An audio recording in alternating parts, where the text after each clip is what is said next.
SR classes में स्वागत है। पिछला वीडियो में हमने आपको बताया था धातु एवं अधातु का एक छोटा सा परिचय। आज के इस वीडियो में धातु एवं अधातु का संपूर्ण अध्याय, मात्र एक वीडियो में धातु एवं अधातु के संपूर्ण अध्याय। और इस पाठ का अगर आपको PDF चाहिए तो हमें जरूर कमेंट करें। चलिए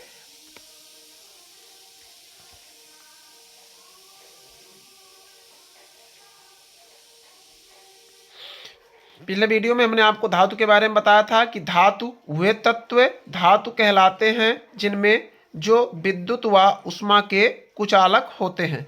विद्युत व उष्मा के कुचालक नहीं सुचालक होते हैं। यहाँ ये गलत लिख दिया गया है, ये आपका सुचालक रहेगा, कुचालक गलत हो गया, यहाँ सुचालक होगा, कुचालक गलत है यहाँ।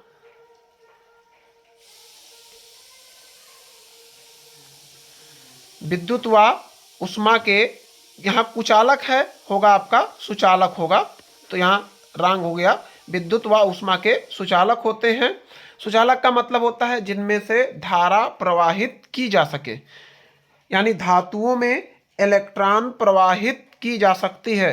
यानी धातु जो हमारे होते हैं वह विद्युत व उष्मा के सुचालक होते हैं। पिछले वीडियो में हमने आपको बताया था। दूसरा पॉइंट होता है जो तन्य होते हैं, अर्थात जिनसे तार खींचे जा सकते हैं। तीसरा जो आघात वर्धनीय होते हैं, जिनको हथौड़े से पीटने पर इनके क्षेत्रफल में वृद्धि होती है। चौथा पॉइंट है जो धनायन बनाने की प्रवृत्ति रखते हैं।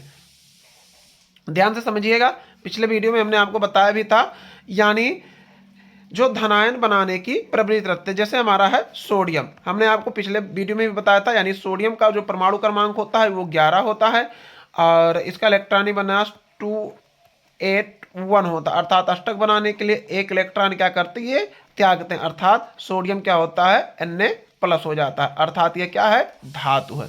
यानी धातुओं में धनायन बनाने की प्रवृत्ति रखते हैं। कुछ धातुओं का नाम हमने यहाँ लिखा भी है, जैसे सोडियम आपका हो गया, मैग्नीशियम आपका हो गया, कॉपर हो गया, सोना हो गया, एल्युमिनियम हो गए। तो ये था एक धातु का एक छोटा सा संक्षिप्त परिचय, जो कि हमने पिछले वीडियो में भी आपको बताए थे। आज संपूर्ण अध्याय धातु एवं अधातु का क्लास 10th में पढ़ने वाले बच्चों के लिए संपूर्ण अध्याय मात्र और मात्र केवल एक वीडियो में। चलिए अब हम लोग आधातु को सीखते हैं। आधातु, ध्यान दीजिएगा, आधातु वे तत्व आधातु कहलाते हैं। वे तत्व आधातु कहलाते हैं जो विद्युत व उष्मा के कुचालक होते हैं। विद्युत व उष्मा के कुचालक होते हैं। इसमें सुचालक लिखा है लेकिन विद्युत व उष्मा के कुचालक होते हैं। यानी इसमें से आधातु में से विद्युत व उष्मा प्रवाहित नहीं होती है। दूसरा जो तन्य नहीं होते हैं, तन्य न होने का मतलब अर्थात इनसे तार नहीं बनाए जा सकते हैं। पिछले वीडियो में हमने आपको बताया था। जिन बच्चों को इस संपूर्ण अध्याय का PDF चाहिए वो बच्चे हमें कमेंट कर सकते हैं, या आप हमारे इस वीडियो के माध्यम से भी नोट बना सकते हैं। संपूर्ण नोट, शॉर्ट नोट इस वीडियो में उपलब्ध है। चलिए तीसरा पॉइंट होता है जो आघात वर्धनीय नहीं होकर भंगुर होते हैं, अर्थात इन्हें हथौड़े से पीटने पर ये टूट जाते हैं। जो सामान्यतः ऋणायन बनाने की प्रवृत्ति रखते हैं, जैसे आपका है carbon, sulphur, iodine, chlorine, oxygen. जैसे आपका हमने आपको पिछले वीडियो में बताया था क्लोरीन का आपका परमाणु क्रमांक होता है 17, 2, 8, 7। अष्टक नियम पूरा करने के लिए इसको एक इलेक्ट्रॉन की आवश्यकता है। तो हमने आपको बताया था हम जितने इलेक्ट्रॉन लेंगे हम उतना माइनस में रहेंगे और जितना इलेक्ट्रॉन त्यागेंगे हम उतना प्लस में रहेंगे। अर्थात Cl पर एक माइनस, अर्थात यह क्या है, आधातु है। यह आधातु की प्रॉपर्टी बनाते हैं। चलिए अगला हमारा हेडिंग है उपधातु। आप इससे शॉर्ट नोट अपना बना सकते हैं। अगर किसी भी बच्चे को PDF में नोट की जरूरत है तो हमें जरूर कमेंट करेंगे, आपको PDF में नोट बिल्कुल उपलब्ध हो जाएंगे। उपधातु किसे कहते हैं, वे तत्व जिनमें धातु तथा आधातु दोनों के गुण पाए जाते हैं उन्हें उपधातु कहते हैं। जैसे बोरान, आर्सेनिक, एंटीमनी, ये था एक छोटा सा संक्षिप्त परिचय धातु और अधातु के बारे में। आप हमारे इस वीडियो से अपना नोट्स भी तैयार कर सकते हैं। जिन भी बच्चों को नोट्स की ज़रूरत है वो हमें ज़रूर कमेंट करेंगे।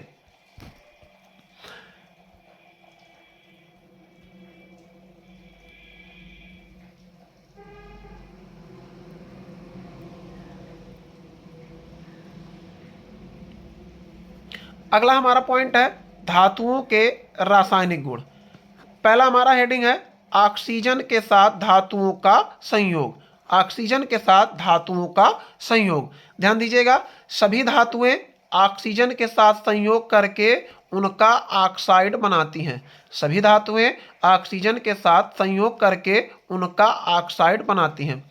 जैसे अगर हम बात कर लेते हैं सोडियम की, सोडियम आपका धातु है प्लस हम ऑक्सीजन के साथ इसका संयोग करा रहे हैं यानी O2, तो हमारा क्या बन जाएगा Na2O। ध्यान दीजिएगा, सोडियम मोनोऑक्साइड।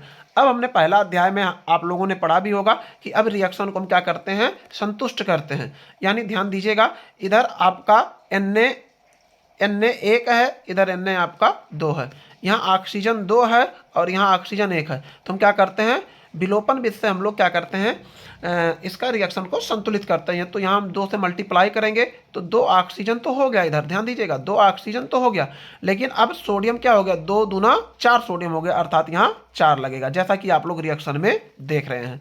ये आपका रिएक्शन है।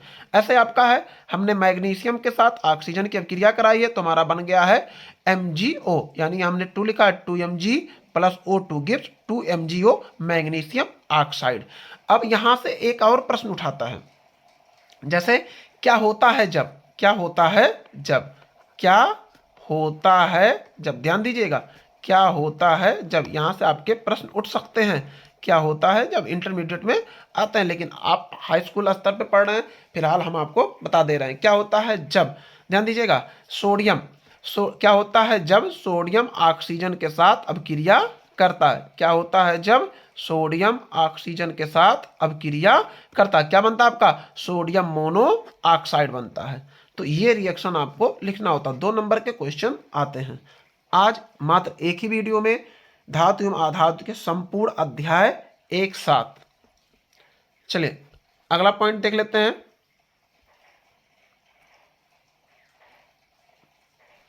दूसरा पॉइंट है जल के साथ अभिक्रिया। क्या होता है जब जल के साथ अभिक्रिया किया जाता है। पोटेशियम एवं सोडियम जैसे धातुएं, पोटेशियम एवं सोडियम जैसे धातुएं ठंडे जल के साथ तेजी से अभिक्रिया करती हैं और हाइड्रोजन गैस मुक्त करती हैं। पोटेशियम एवं सोडियम जैसे धातुएं ठंडे जल के साथ तेजी से अभिक्रिया करती हैं और हाइड्रोजन गैस मुक्त करती हैं, जैसा कि आपको रिएक्शन में दिखाया गया। आप लोग देख सकते हैं रिएक्शन आपका है पोटेशियम और ये जल के साथ अभिक्रिया है, आपका बन रहा है 2KOH potassium hydroxide plus hydrogen gas ऊपर निकल रहा, तीर आप बनाया गया है और रिएक्शन को यहाँ संतुलित भी किया गया है। उसके बाद दूसरा एग्जाम्पल है सोडियम के साथ पानी की अभिक्रिया यानी जल की अभिक्रिया कराई गई है, आपका सोडियम हाइड्रोक्साइड बन रहा है। ध्यान दीजिएगा, और हाइड्रोजन के बगल में यानी तीर लगाया गया ऊपर की ओर, अर्थात यह गैस है और ऊपर की ओर निकल जा रहे हैं। चलिए तीसरा पॉइंट है आपका अम्लों के साथ अभिक्रिया। धातुएं प्रायः अम्लों के साथ अभिक्रिया करके हाइड्रोजन गैस मुक्त करती हैं।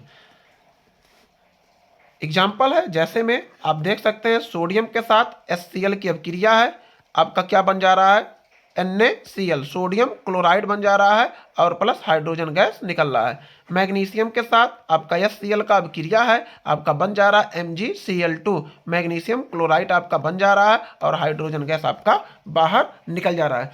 तो इस तरीके से आपके पेपर में बोर्ड के एग्जाम में भी प्रश्नों को पूछा जा सकता है। इसके बाद हम धातु एवं अधातु से इंपॉर्टेंट क्वेश्चन लेकर आएंगे, उन्हीं क्वेश्चनों को आपको तैयार करना है। जिन बच्चे को आप हमारे इस वीडियो के माध्यम से, ऐसे बच्चे जो नोट्स बनाना चाहते हैं वो अपना नोट्स भी बना सकते हैं हमारे इस वीडियो के माध्यम से। अगर किसी बच्चे को इस अध्याय का, संपूर्ण अध्याय का PDF चाहिए तो हमें ज़रूर कमेंट करेंगे। चलिए बिल्कुल एकदम शॉर्ट नोट है, आपके लिए हाथों से तैयार किया गया है, मात्र केवल क्लास 10th के बच्चों के लिए वेरी वेरी इंपॉर्टेंट है। चलिए अगला हमारा हेडिंग है अधातुओं के रासायनिक गुण। पहला पॉइंट है ऑक्सीजन के साथ अपक्रिया। अधातुएं ऑक्सीजन के साथ संयोग करके अम्लीय ऑक्साइड बनाती हैं। जैसे कार्बन ऑक्सीजन के साथ संयोग करके क्या बना रहा है, कार्बन डाइऑक्साइड। दूसरा एग्जाम्पल है सल्फर है, ऑक्सीजन के साथ संयोग करके बना रहा है आपका सल्फर डाइऑक्साइड। ध्यान दीजिएगा। दूसरा पॉइंट है क्लोरीन के साथ अपक्रिया। अधातुएं क्लोरीन के साथ अपक्रिया करके क्लोराइड बनाती हैं। जैसे आपका है हाइड्रोजन प्लस क्लोरीन, क्लोराइड आपका बन जाएगा HCl, हाइड्रोक्लोराइड।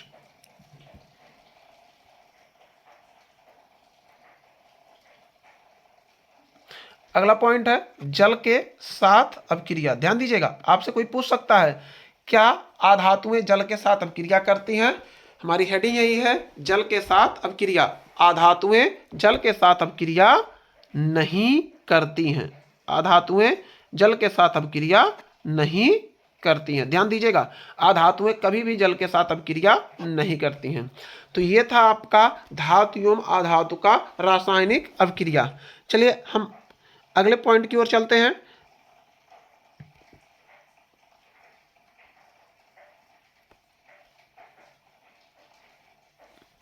अगला हेडिंग है हमारा सक्रियता श्रेणी। मात्र एक वीडियो में संपूर्ण अध्याय, शॉर्ट नोट,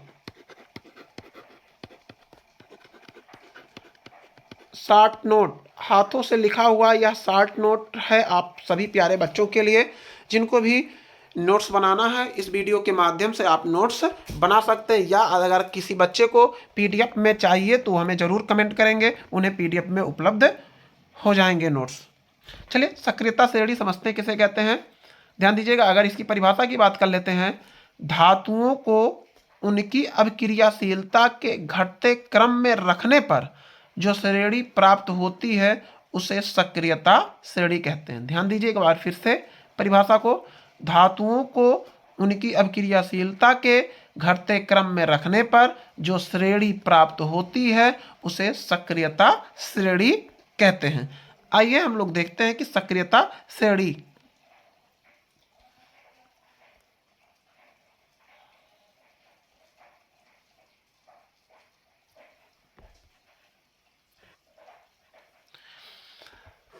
ध्यान दीजिएगा, यहां देखिए आपका है सबसे पहले सबसे ऊपर है आपका पोटेशियम, यानी सबसे ज्यादा अभिक्रियाशीलता पोटेशियम की होती है। और सबसे नीचे ध्यान दीजिएगा, सबसे नीचे क्या है आपका गोल्ड, यानी Au। सबसे कम क्रियाशीलता Au की होती है। ध्यान दीजिएगा, सबसे कम क्रियाशीलता Au की होती है और सबसे ज्यादा क्रियाशीलता पोटेशियम का होता है। उसके बाद आपका आता है, ये आपको याद करना पड़ेगा सक्रियता श्रेणी। ध्यान दीजिएगा, ये आप लोग जरूर याद कर लीजिएगा, कहीं नोट्स कर लीजिएगा, नोट्स बनाइए और बेहतर से बेहतर नंबर आप पाइए। आपको लिखित नोट्स हर एक चैप्टर का रेगुलर मिलने वाला है, हर एक चैप्टर संपूर्ण अध्याय मात्र एक वीडियो में। पोटेशियम के बाद आपका आता है सोडियम, सोडियम के बाद है कैल्शियम, कैल्शियम के बाद है मैग्नीशियम, मैग्नीशियम के बाद है एल्युमिनियम, एल्युमिनियम के बाद है जिंक। यानी जो ऊपर से नीचे जो हम आ रहे हैं, ऊपर वाले का सबसे अधिक क्रियाशीलता है, फिर इससे कम ये है, फिर इससे कम इसका है, फिर इससे कम इसका है, फिर इससे कम इसका है। यानी हम ऊपर से नीचे आ रहे हैं घटते हुए क्रम में। सबसे पहले हम सबसे बड़ा यानी अवरोही क्रम में हम लिखते हुए आ रहे हैं। फिर जिंक के बाद है आयरन, आयरन के बाद है लेड, लेड के बाद है आपका हाइड्रोजन, हाइड्रोजन के बाद है कापर, कापर के बाद है मरकरी, मरकरी के बाद है सिल्वर, और लास्ट में सबसे लास्ट में है Au, यानी सबसे कम अभिक्रियाशीलता Au की होती है। अभिक्रियाशीलता के आधार पर कुछ प्रश्नों को आइए हम लोग देखते हैं। जैसे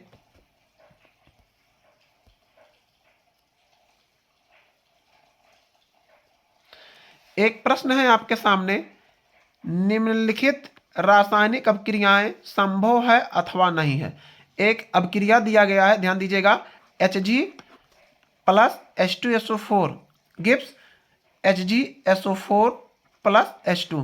पूछा जा रहा है आपसे क्या यह संभव है कि नहीं संभव है।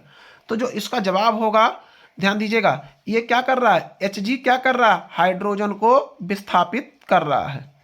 अब आपको देखना पड़ेगा सक्रियता श्रेणी में Hg का स्थान और हाइड्रोजन का स्थान। एक बार आपको हम दिखा देते हैं Hg और हाइड्रोजन का स्थान।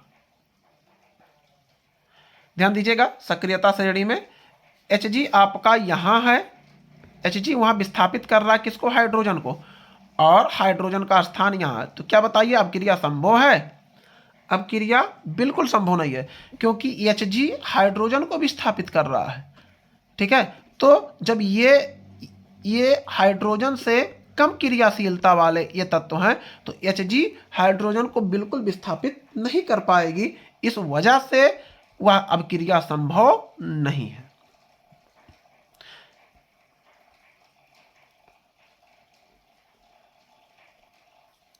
ध्यान दीजिएगा, यहां हमने लिखा भी है उत्तर में, अब क्रिया Hg plus H2SO4 HgSO4 plus H2 संभव नहीं है। क्यों नहीं संभव है? क्योंकि हमने आपको अभी भी बताया है कि Hg का जो स्थान है वो हाइड्रोजन से नीचे है, अर्थात यह कम क्रियाशीलता, हाइड्रोजन Hg से अधिक क्रियाशीलता है और Hg आपका कम क्रियाशीलता है, इसलिए Hg कभी भी हाइड्रोजन को विस्थापित नहीं कर पाएगी, इसलिए यह क्रिया संभव नहीं है, संभव नहीं है, यह क्रिया संभव बिल्कुल नहीं है। दूसरा प्रश्न है आपके लिए, Cu plus 2AgNO3 gives CuNO3 का होल ट्वाइस प्लस 2Ag। यह अब क्रिया संभव है कि अब क्रिया संभव नहीं है। तो सेम सिस्टम आपको फिर वहां देखना पड़ेगा Cu और Ag में।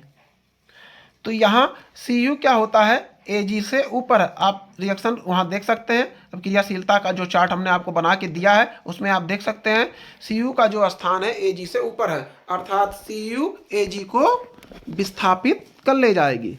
Cu Ag को क्या कर जाएगी, विस्थापित कर ले जाएगी, अर्थात यह जो अभिक्रिया है ये क्या है, संभव है। सक्रियता श्रेणी से इस तरीके से प्रश्न आपसे पूछे जा सकते हैं। जिन बच्चों को नोट्स बनाना है वो अपना नोट्स बना सकते हैं, और जिन बच्चों को PDF में नोट्स चाहिए वो हमें जरूर कमेंट करेंगे।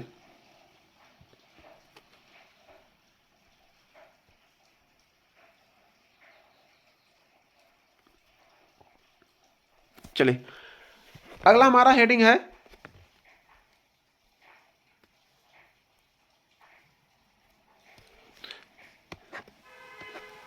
हमारा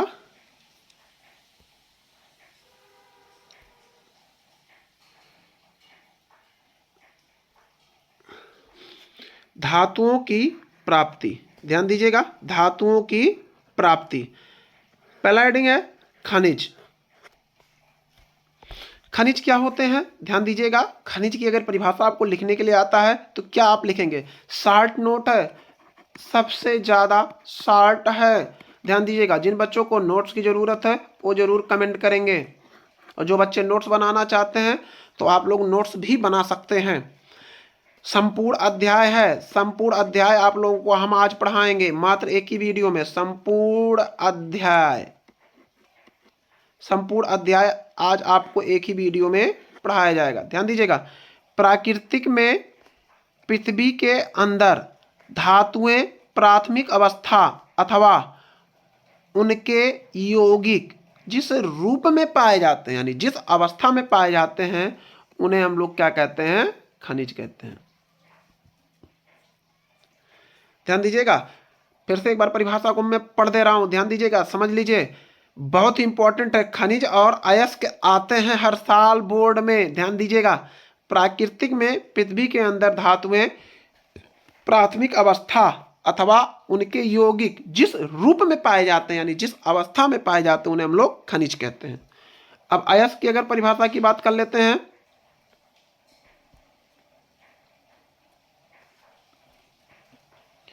अयस्क क्या होता है, वे खनिज जिनमें किसी धातु को आसानी से तथा कम व्यय में प्राप्त किया जा सके उसे अयस्क कहते हैं। जैसे कॉपर के दो प्रमुख अयस्क निम्न हैं, जैसे कॉपर पाराइड CuFeS2 और रूबी कॉपर CuO। एक प्रश्न बहुत ही आता है, खनिज और अयस्क में क्या अंतर है?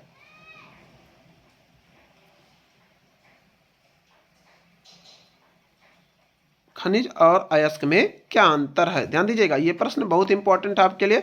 खनिज और अयस्क में क्या अंतर है? ध्यान दीजिएगा, सभी अयस्क खनिज होते हैं, यानी जो भी अयस्क निकलता है वो खनिज ही होता है, लेकिन सभी खनिज अयस्क नहीं होते हैं। ये पॉइंट आप जरूर नोट कीजिएगा, इंपॉर्टेंट है, हर अक्सर पूछे जाते हैं ये प्रश्न। चलिए अगला हेडिंग है हमारा अयस्क का सांद्रण। ध्यान दीजिएगा परिभाषा, अयस्क को आधात्री से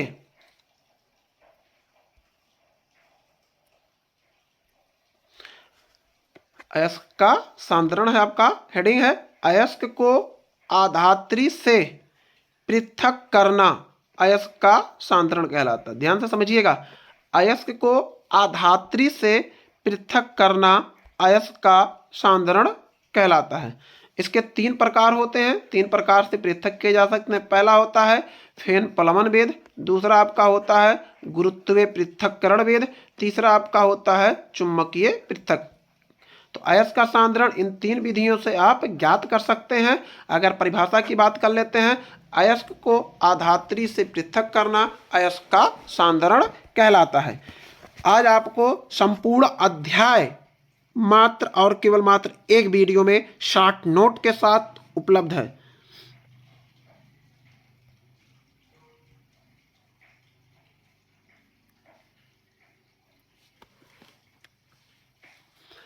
चलिए अब बात कर लेते हैं हम लोग धातु कर्म की।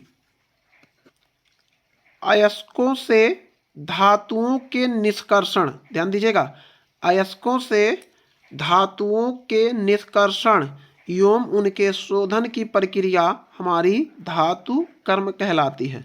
धातुओं से अयस्कों के निष्कर्षण एवं उनके शोधन की प्रक्रिया धातु कर्म कहलाती है। अब इसमें पहले पॉइंट में आपका आता है निस्तापन, जो कि बहुत इंपॉर्टेंट 2025 के लिए आपका निस्तापन वेरी वेरी इंपॉर्टेंट है, जरूर आएगा निस्तापन। ध्यान दीजिएगा, निस्तापन की क्या परिभाषा होती है? अयस्क को उच्च ताप पर वायु की अनुपस्थिति में उसके द्रव्यंक से कम ताप पर गर्म कर धातु को उसके ऑक्साइड में परिवर्तित करने की प्रक्रिया निस्तापन कहलाती है। प्रायः यह किसमें होता है? कार्बोनेट ऑक्साइड तथा हाइड्रा ऑक्साइड अयस्कों को हम लोग क्या करते हैं?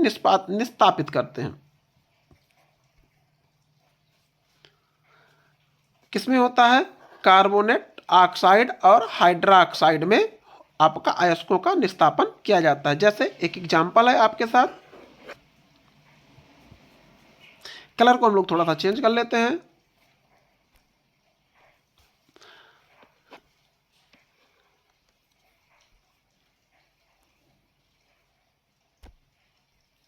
आपका है जैसे bauxite Al2 into 2H2O, bauxite का सूत्र होता है, का निस्तापन करने पर उसमें उपस्थित हाइड्रेशन जल, यानी जो इसमें जल उपस्थित है, जल वाष्पित होकर बाहर निकल जाता है। जैसे देख सकते हैं Al2O3 इंटू 2H2O का हम लोग जब रिएक्शन कराएं, वाष्पित कराए हैं, वाष्पित जब हो रहा है ये, तो क्या बन जा रहा है? Al2O3 plus 2H2O। 2025 में आपका निस्तापन आएगा। ऐसे बच्चे जिनको लिखना होगा वो अपना नोट्स बना सकते हैं, वेरी वेरी इंपॉर्टेंट नोट्स है। और अगर आपको PDF की जरूरत है तो हमें जरूर कमेंट कीजिएगा।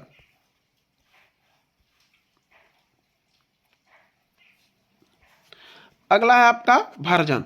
भर्जन की परिभाषा की अगर बात कर लेते हैं, सांद्रित अयस्क को अकेले या अन्य पदार्थों के साथ मिलाकर वायु की नियंत्रित मात्रा की उपस्थिति में बिना पिघलाए गर्म करने की क्रिया को भर्जन कहते हैं।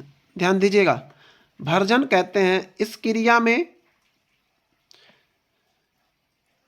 यह क्रिया मुख्यतः सल्फाइड अयस्कों के लिए प्रयुक्त की जाती है। यह क्रिया मुख्यतः सल्फाइड अयस्कों के लिए प्रयुक्त की जाती है। जैसे उदाहरण की अगर बात कर लेते हैं, कॉपर पायराइट। कॉपर पायराइट का सूत्र होता है CuFeS2। कॉपर पायराइट के सांद्रित अयस्क को प्रावर्तनी भट्टी में रखकर कम ताप पर नियंत्रित वायु की उपस्थिति में गर्म करते हैं।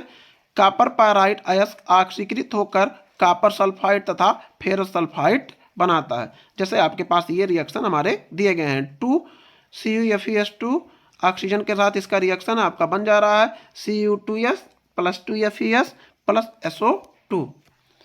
फिर आपका 2Cu2S प्लस 3O2 यानी ऑक्सीजन सब क्रिया है, आपका बन जा रहा है 2Cu2O plus 2SO2। 2Fes plus 3O2 gives 2FeO plus 2SO2। तो इस तरीके से ये आपका भर्जन है। आपका निस्तापन, भर्जन, परगलन, ये सब आपके लिए 2025 बोर्ड के एग्जाम के लिए बहुत ही इंपॉर्टेंट चैप्टर में से बहुत ही इंपॉर्टेंट हेडिंग है। इन हेडिंगों को जरूर आप लोग पढ़िएगा और जरूर याद कीजिएगा। हमारे इस वीडियो के माध्यम से आप अपना नोट्स भी बना सकते हैं आज संपूर्ण अध्याय मात्र एक वीडियो में।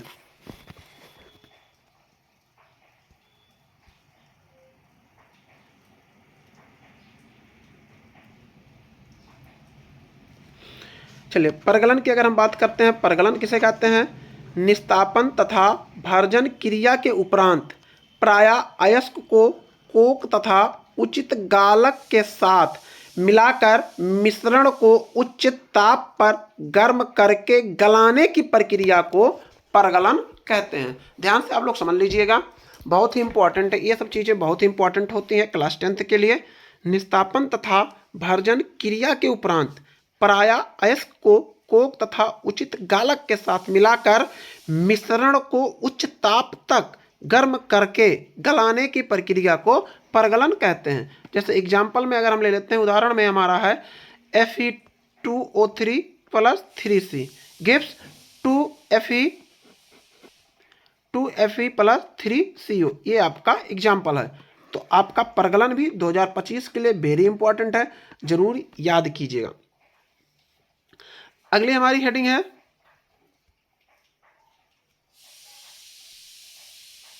गालक। गालक वह पदार्थ है जिसे निस्तापित या भर्जित अयस्क एवं कोक के साथ मिश्रित कर मिश्रण को गर्म किया जाता है। ऐसा करने में विद्यमान अगलनीय अपद्रव्य दूर हो जाते हैं, वो गालक कहलाते हैं। जो भी बच्चे नोट्स बनाना चाहते हैं वो अपना नोट्स बना सकते हैं। जो बच्चे PDF में नोट्स चाहिए, जिन बच्चों को, वो हमें जरूर कमेंट करेंगे। ध्यान दीजिएगा, सरलता से अलग होने वाले पदार्थों को धातु मल कहते हैं। ये भी एक परिभाषा है, यानी धातु मल किसे कहते हैं? जो सरलता से अलग हो जाते हैं, सरलता से अलग होने वाले पदार्थों को धातु मल कहते हैं। अब अगला हेडिंग है हमारा गालक कितने प्रकार के होते हैं, अर्थात गालक 2 प्रकार के होते हैं। एक होता है आपका क्षारीय गालक, एक आपका होता है अम्लीय गालक। गालक आपके 2 प्रकार के होते हैं, क्षारीय गालक और अम्लीय गालक। क्षारीय गालक किसे कहते हैं? अयस्क में यदि अपद्रव्य अम्लीय प्रकृति की उपस्थित हो तो क्षारीय गालकों का प्रयोग किया जाता है या क्षारीय गालकों को प्रयोग में लाया जाता है। जैसे क्षारीय गालक 2 का एग्जाम्पल हमने दिया आपका, जैसे आपका मैग्नीशियम कार्बोनेट और कैल्शियम कार्बोनेट। अम्लीय गालक क्या होते हैं? अयस्क में यदि अपद्रव्य क्षारीय प्रकृति के हों तो अम्लीय गालकों का प्रयोग किया जाता है, जैसे SiO2 अम्लीय गालक हैं। संपूर्ण अध्याय है ये, संपूर्ण अध्याय, इससे बाहर बोर्ड के एग्जाम में बिल्कुल नहीं आने वाला है।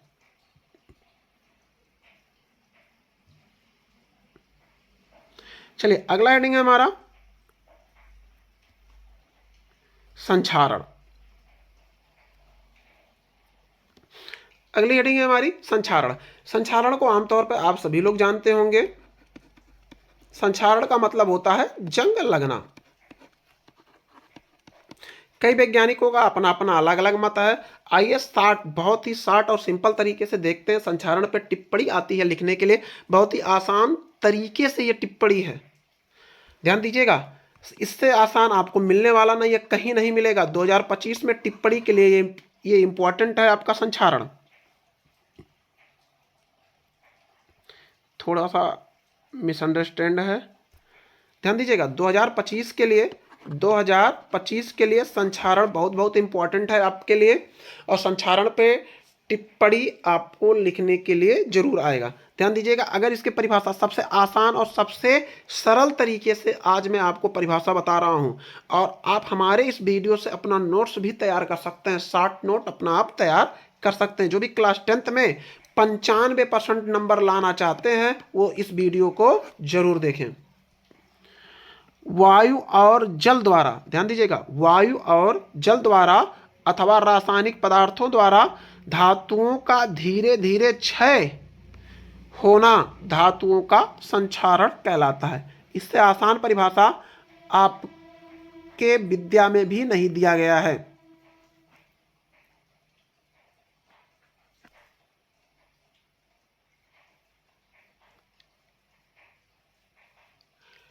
इससे आसान परिभाषा आपको कहीं मिलने वाली नहीं है, ध्यान दीजिएगा। लोहे पर जंग लगना एक प्रकार की संक्षारण प्रक्रिया है।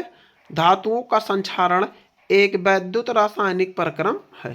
ध्यान दीजिएगा, लोहे पर जंग लगना एक प्रकार की संक्षारण प्रक्रिया है। धातुओं का संक्षारण एक वैद्युत रासायनिक प्रक्रम है। और भी देख सकते हैं हम लोग। तीसरे स्टेप में आते हैं। नम वायु में रहने पर लोहे की सतह पर लाल भूरे रंग की एक परत बन जाती है जिसे जंग कहते हैं। तो आप कुछ भी लिख सकते हैं।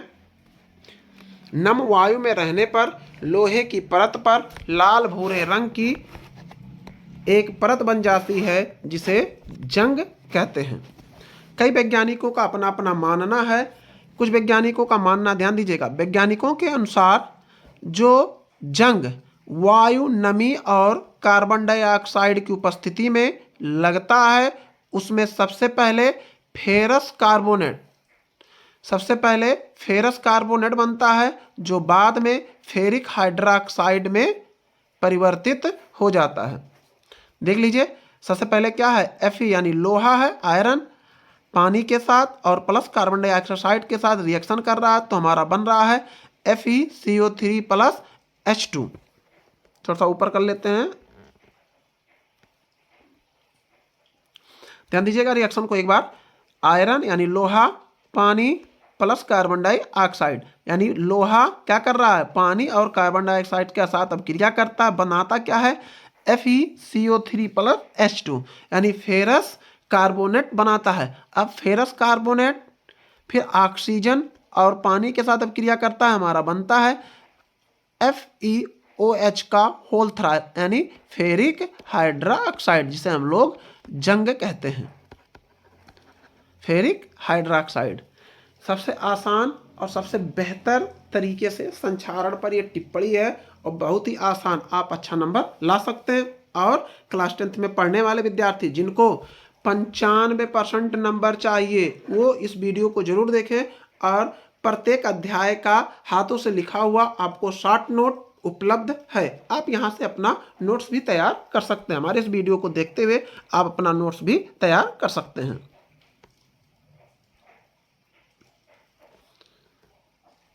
अगला हमारी हेडिंग है संक्षारण से सुरक्षा, यानी हम अगर जंग लग रहा है तो हम उसको सुरक्षित कैसे करेंगे। किसी भी लोहे की वस्तु में अगर जंग लग रहा है तो उसे हम सुरक्षित कैसे करेंगे। पहला पॉइंट हमने लिखा है धातु के ऊपर पेंट की परत चढ़ाकर। आमतौर पर आप लोग देखते भी होंगे कि लोहे की बनी वस्तुओं पर हम लोग पेंट चढ़ाते हैं।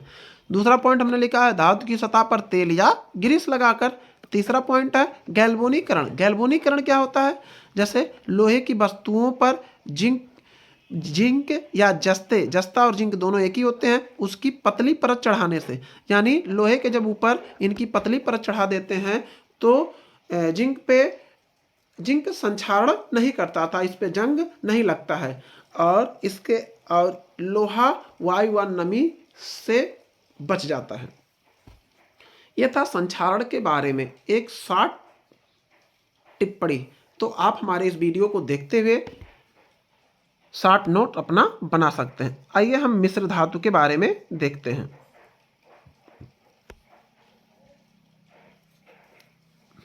मिश्र धातु किसे कहते हैं? परिभाषा अगर आपको लिखने के लिए आता है, मिश्र धातु किसे कहते हैं?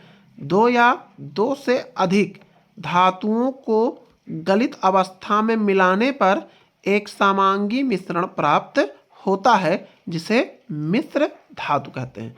दो या दो से अधिक धातुओं को गलित अवस्था में मिलाने पर एक समांगी मिश्रण प्राप्त होता है, जिसे मिश्र धातु कहते हैं। कुछ मिश्र धातु हैं जैसे पीतल, कांसा, जर्मन सिल्वर, टाका।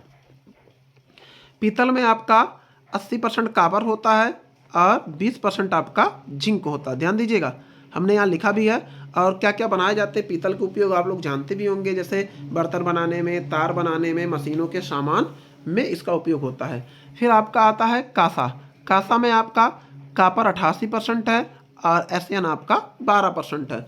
यह बर्तन, मूर्तियाँ बनाने के काम में आता है। फिर आपका आता है जर्मन सिल्वर।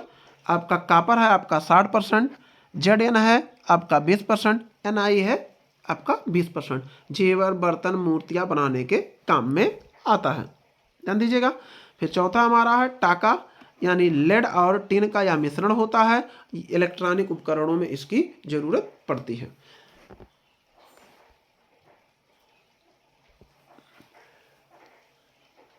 तो जितने भी बच्चों ने यह पूरा वीडियो देखा है, संपूर्ण अध्याय आपका खत्म हो रहा है। इससे बाहर आपके 2025 में बिल्कुल नहीं आने वाला है।